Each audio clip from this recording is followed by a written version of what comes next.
So the last piece of our design is this black outline here. And we are going to do what's called the stem stitch. And I like this stitch because it kind of wraps around itself a little bit and also hugs the curve nicely. So to get started, we'll come up right at the corner. And you can really start anywhere. I just like to start down in the corner here.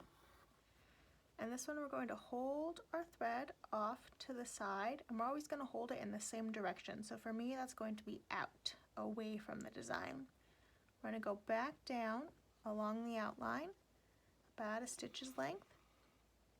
And you can still see I'm holding this loop on the front here.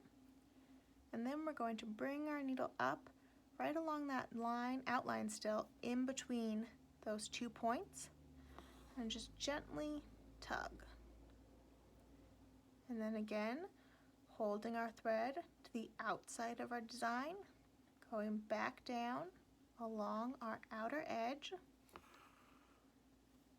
and then we'll bring our needle up in between those 2 points here.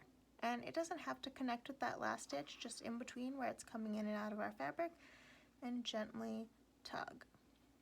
And we'll just keep going around the outer edge of our design here. And you can play around with the length of your stitches. There's no right or wrong length to do this at. I do find that when you get to the curved section here, it is a little easier to get it to hug the curve nicely if you do shorter stitches. So let's just play around here, outlining our design.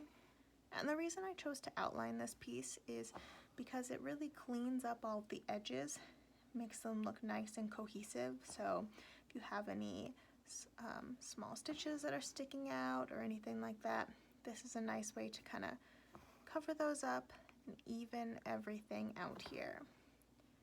And plus it gives it that nice leaded look for stained glass, where you have that fun outline.